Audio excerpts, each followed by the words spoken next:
Bismillah, velhamdülillah, vessalatu vesselamu ala Rasulillah.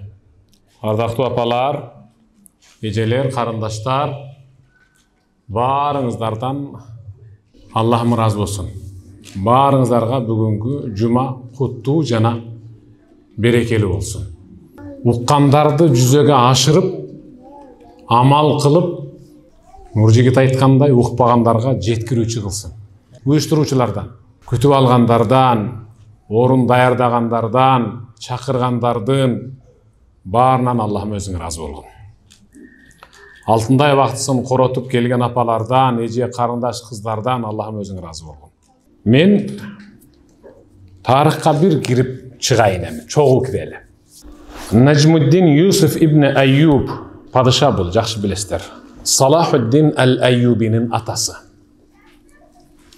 Najmuddin Yusuf бұл ұзаққа үйленбей тұрып қалды. Көп уақыт өтіп кетті. Бізде шындайлар бар да, бір жігіт үйленбей, анын досторының балдары үйленейін деп қалғанға чейін үйленбей жүргендер бар да. Шындайлар бар. Najmuddin Yusuf ibn Ayyub бұлдағы ұзақ мөнет үйленбей тұрып қалды. Bir туғаны Асадуддин деген bir туғаны келіп тұрып, неге мұнда үйленуіне кешендетіп отасың? Қадыр барық бар, мұнжа емессің, майып емессің, бары жайында Құдайға шүгір. Керек болсақ, чекесінен чертіп, танда үйленгенге деле құдіретің бар.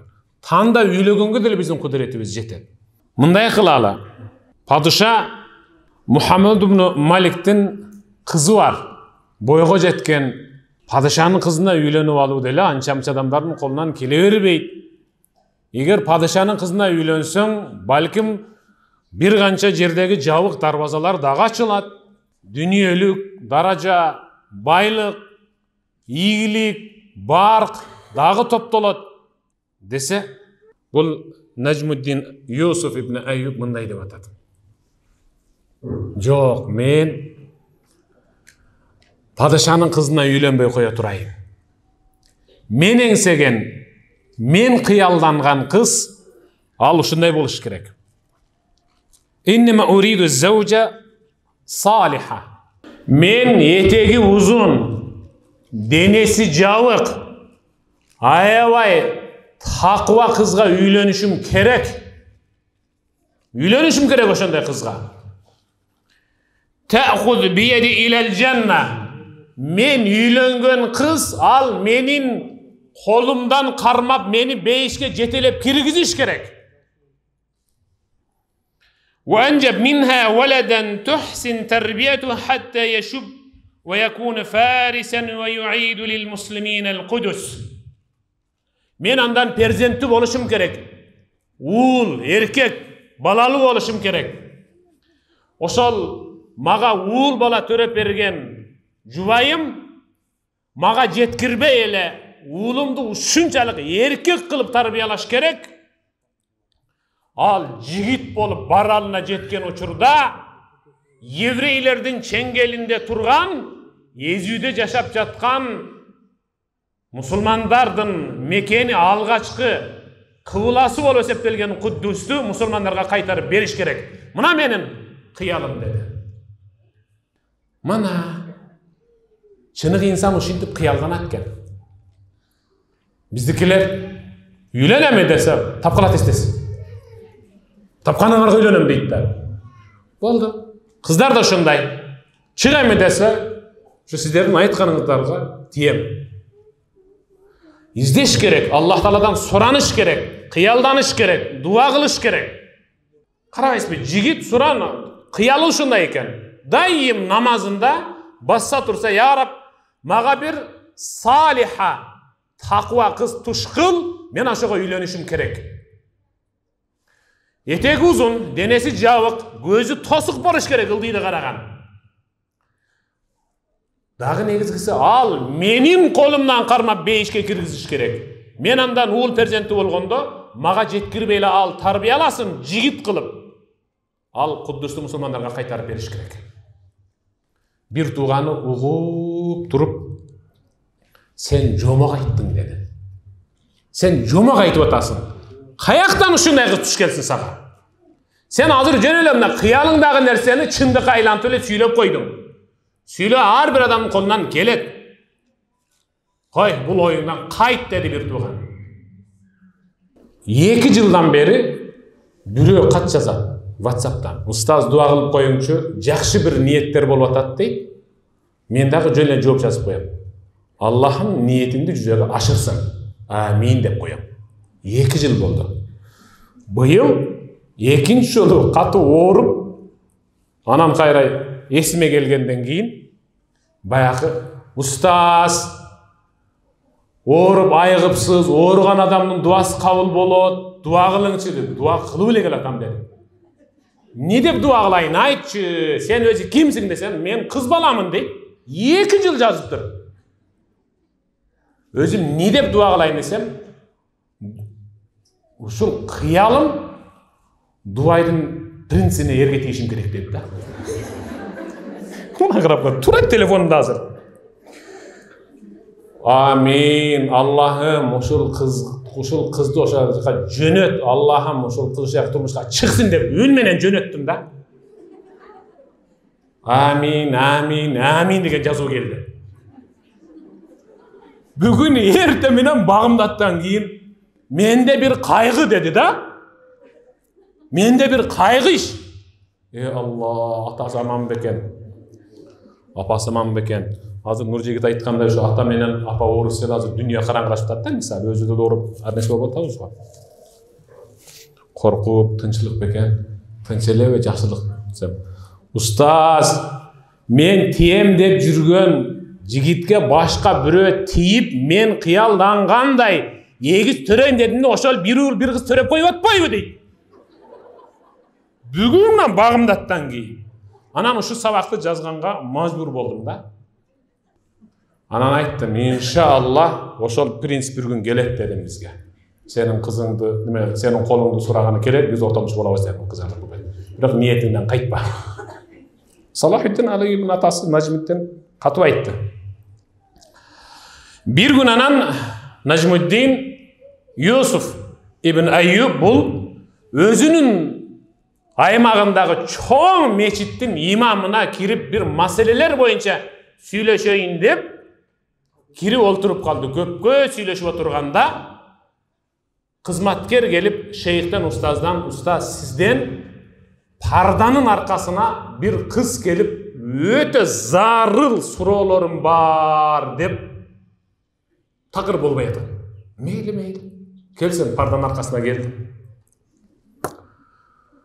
Анан шейх Нажмуддинден уруксат сурады. Ушул аял менен бир сүйлөшүп койгонго убакыт бересизби деди. Сүйлөшүң деди. Мындайрака жылып сүйлөштү. Бирок экөөнүн сүйлөшкөн сөзү Нажмуддиндин кулагына кадыресе угулуп турду. Кош кызым, кандай болду? Сен кимсиң десе, мен баланчмын. Болду, тааныдым. Жанагы мен жөнөткөн жигит менен мындай хилват сахих болуп сүйлөшүп көрдүңбү? Жактыбы деди эле. Устаз, ни'мал фата. Өтө сонун. Бардык жагы төп келишкен жигит. Андайдан баш тартуунун өзү чоң күнөө. Бирок мен бүгүн баш тарттым деди. Кагылайын. Эмнеге баш тарттың? Баары жайында болсо акыл эс, илим билим, бой, келбет. Эмнеге андан баш тарттың? Десе, ал кыз парданын аркасынан уриду фатан я'хуз бияди илал жанна. Менин колумдан кармап бейишке жетелеп кире турган бир жигитке турмушка чыгышым керек деди. Субханаллах. وأنجب منها ولدا يصبح فارسا يعيد للمسلمين القدس. Men andan bir uğul perzen töröşüm kerek. Al baralına jetip mıktı bizden tarbiya algandan keyin momun musulmandardın kıyalı olup köröyün degen iki gözü tört bolgan Kuddus'tu musulmandarga kaytarıp beriş kerek. Uşul menen kıyalım dedi. Najmuddin uğup durup menin sözümdü kaytalap atat go bu. Менин сөзүмдү кайталап атат dedi. Мына ошентип бул мына кыял, ниет, ыхлас болсо жүзөгө ашат. Билесизби? Эмне үчүн бардык иштин кабыл болушуна, орундалышына, жүзөгө ашышына ыхласты биринчи орунга коюлган. Мисалы намаз окуганда ниет кылым ошол, эми сиздер кыргызча ниет кыласыздар да, туура? 5 намаз окуп, Аллаху акбар деп коюп, баягы ошол Facebook'та, баягы Instagram'да жүрө берсең намаз кабыл болбойт. Намазга Аллаху акбар деп киришкенден токтотуш керек да. Ихлас менен окуш керек. Жада калса, биздин ихласыбызды ушундай оргуштатып көбөйтө турган Ихлас сүрөсү бар. Көбүрөөк окуш керек. Ихлас ойгонот. Кызыңыздарды турмушка берерде, ке, атасы, ата кылып кой. Эптеп-септеп ошо кызды берип эле. Амин, дасурканда, амин. Жакшы бир кызды эптеп-септеп жок, эптеп-септебей эле. Жакшы эле, калың, жырны сүйлөп дуа кылгыла. Аллахым ушу бир келишкен таква керек болсо бир 5-6 жолу келсин, ошондо берели деп. Келгенде эле деп үрбөй. Келет ал, бирок ниетиңерге жараша болот да. Ниетти кылыш керек. Кыздар дагы жакшылап ниет кылгыла. Ушундай мыкты инсанга турмушка чыгайын. Андан перзент төрөйүн. Ал мен төрөгөн перзент мечит салсын. Дааватчы болсун. Аламга Аллахтын сөзү болгон Куранды даңазалай турган эң мыкты көрүнүктүү инсан болсун деп ниет кылгыла. Биздикилер эптеп-септеп төрөп алып, эптеп-септеп төрөйт, эптеп-септеп чоңойдет, алла деп атып. Нормально ниет кылыш керек. Мына, анан ошентип экөө үйлөндү, сөздү кыскартайын. Эми угуп туруп. Субханалла, кызык ушул жерде. Перзенти болушту экөө үйлөнүп. Кара. Жигит дагы мыкты кыялданган, кыз дагы мыкты кыялданган. Экөөнүн кыялын ихлас менен болгондугу жүзөгө ашырды. Айтмакчы, Нажмуддиндин бир тууганы Асадуддин, сен уламыш айтып атасың. Бул кыял качан жүзөгө ашат, сен жомок айтып атасың дегенде, ошондо Нажмуддин айткан. Ким эгерде ниетти ихлас менен кылса, чын ихластан айтса, Аллахтан суранса, Аллах сөзсүз түрдө жолуктурат деген, жүзөгө ашырат. Кыялдана бергиле, жакшы кыялдангыла. Ошентип мына Нажмуддин жасаган кыялы ихлас менен болду эле. Кыздын да кыялы ихлас менен болгон экен. Аллах Таала аны мечитте туш кылып атат. Көпчүлүгүнүкү кафеде жолугат го. Тойдо жолугуп калат. Досун алып качып кеткенде барып кошулуп калат. Суу көтөрүп кетип барып таанышып калат. Мечитте болуп атат. Кыялдар ихлас менен боло турган болсо, азан айтып атканда да жүзөгө ашат. Мечиттин ичинде жүзөгө ашып атат. Ошентип алар үйлөндү, төрөдү. Баласынын аты Салахуддин. Эми жанагы парданын аркасындагы аялдын аты Ситтул Мулки Хатун. Ошол учурда аялдарга берилүүчү титул. Бизде катын дейбиз го. Катын десе көпчүлүгү катын демечи. Катын деген жакшы сөз ал. Катын деген, хатун деген ал муаллима деген, мударриса деген, эжеке деген да мисалы. Салахуддин ал-Айюби анан 5 жашка чыгып, 5 жаштагы Салахуддин үйүнүн алдынан бир аз обочолонуп, ошол айылдагы 5 жашар кыздар менен ойноп атыптыр да, балдар жок экен. Апасы көрүп туруп, колунан кармап, билегинен мыжыгып келип туруп, колуна, билегине кайра чаап, санынан чымчып, мен сени 5 жашар кыздар менен ойно деп төрөгөн эмесмин. Мен сени ойно деп төрөгөн эмесмин. Мындай жигит болбойсуңбу? Мен айткандарды жүзөгө ашырбайсыңбы? Эркек болбойсуңбу? Сени мусулмандар күтүп атат. Куддус мечитин бошотушуң керек сен. Азыртан аракет кыл, камылгаңды кыл. Деп урушуп үйүн алып келип отургузуп койгондон кийин бир аздан кийин атасы кирип келди. Жанагы Нажмуддин кыялданган. Эми ошол жерде аялы Ситтул мүлк күйөөсүн күтүп алып, балаңызды кичине урушуп койдум, попузалап, опузалап, силер айтасыңар го, уруп алгандан кийин ишти бүтүрүп уруп турган айтасыңар го. Ошондой кылып алдага айтты да. Ачууланбаң, кичине какыс кылып ойноп жаткан жеринен билегинен кармап келип, санынан чымшып, билегине катуураак уруп койдум. Деди эле. Жакшы кылыпсың. Бир чети жакшы эле кылыпсың деп уулуна окузуп атат да. Биздикилер болгон, "Берака келчи, чеч чимиңди. Эмне кылып атаң бул?" деп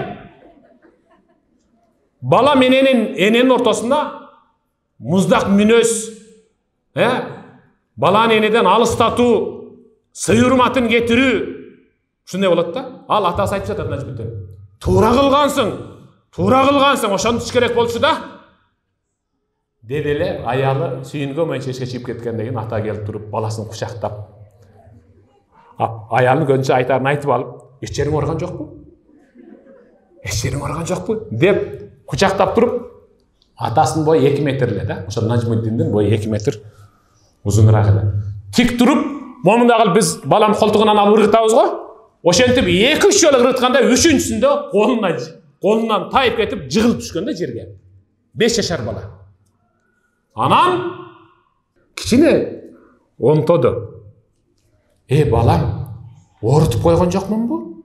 Ыйлаба, оорутуп койгон жокмун десе, 5 жашар бала ордунан кагынып туруп, ата, кагылайын, сизден үргүлөйүн. Куддусту бошото турган жигит 2 метр жерден жыгылганына ыйлай турган болсо, анда Куддусту бошото албайт деп атат. Субханаллах. Биздикилер азыр, акырын. Bir nese desek bular azır özünü özü asıp alбасын дейбиз. Ушундай да бизде азыр. Балдарды жалакай кылып тарбиялоо ал мектептен эмес, ата менен эненин колунда. Апасы кызын, баласын тарбиялап атса, атасы аралашып калып, "Кой, барып келе берсин эми" дегенди шөлдү. Туурабы? Сөзсүз түрдө ата менен эне бир теманы аягына чейин чыгарып, сүйлөшүп тарбиялаганда гана бала менен кыз мыкты тарбияланат. Аллаху акбар. Мына чыныгы тарбиячы, чыныгы эне, чыныгы үй ээси, чыныгы такыба коом момундай эр менен аялдан жарык дүнүйөгө келет. Ишенем, бүгүн ошондой этеги узун, ыйманы жүрөгүндө оргуштаган такыба, салиха апалар, эжелер, карындаштар келди иншалла. Аллахым ошол такыбалыңыздарды узундан берсин, аягына чейин болсун. Умар ибн Хаттаб радиаллаху таала анху өзүнүн кеңсесинде отурганда, басса турса, бош калганда, сүйлөбөй көбүрөөк жым туруп калса ыйлай берет эле. Ыйлаганынан көп тарыхчылар айтат, Хазрат Умардын бетине из түшүп калган көп ыйлагандан. Ушунчалык деңгээлге жетип ыйлаган. Бир күн анын ыйлап отурганын бүт сахабалар көрүп, ким капа кылды? Ким көңүлүңүздү оорутtu? Же ооруп атасызбы? Же бир нерседен кайгырып атасызбы десе, жок.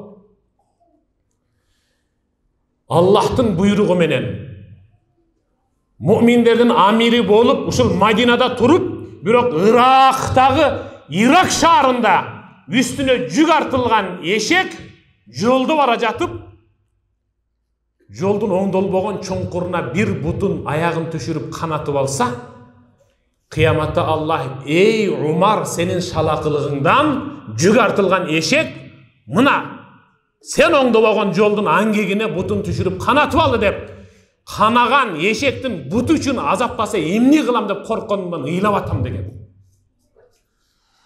Азыр көпчүлүк перзенттер пайгамбарың ким десе тааныбай атат да. Пайгамбарың ким десе тааныбай атат. Өткөндө Бишкекте ыйык Рамазандын акыркы күндөрүндө, Рамазандан кийин жакшы бир сабак уюштуралы, анткени биздин айылда жанагы Иегова динин өтүп кеткендер аябай көбөйүп кетти деп атат. Түштүк аймакта. Алар эмне кылып жүрөт? Анын атасы эмне кылып жүрөт? Каяка бардың кызым? Кайсы китепти окуп атасың?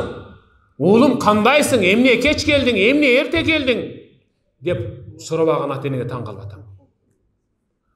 Hazreti Umar жөн алып ойлонуп туруп, эшектин канап калган аяғы үшін, бұты үшін Құдайдан қорқып, қияматта азапқа қалусынан қорқып ыйлап атса, анда ыймансыз қалған балдардың жүрегінің қанағанынан, алар нетен келечегінен, ыймансыз өліп кетишинен, алардан ыймансыз, тарбиясыз кайкы балдардың төрөлүшүнөн қорқып ыйлай турган учур азыр биздики. Ыйлашыбыз керек. Салахуддин Ал-Айюбидей балдар дагы жаңы 21-ші кылымдын Салахуддин Ал-Айюбилери, Салахуддиндер төрөлүш керек. Мыкты кыздар тарбияланыш керек. Ошондуктан пайгамбарыбыз саллаллаху алейхи ва саллам эгерде силердин кызыңардын колун дини жана ахлагы эле эң мыкты инсан сурап келе турган болсо, дароо макул болгула деген.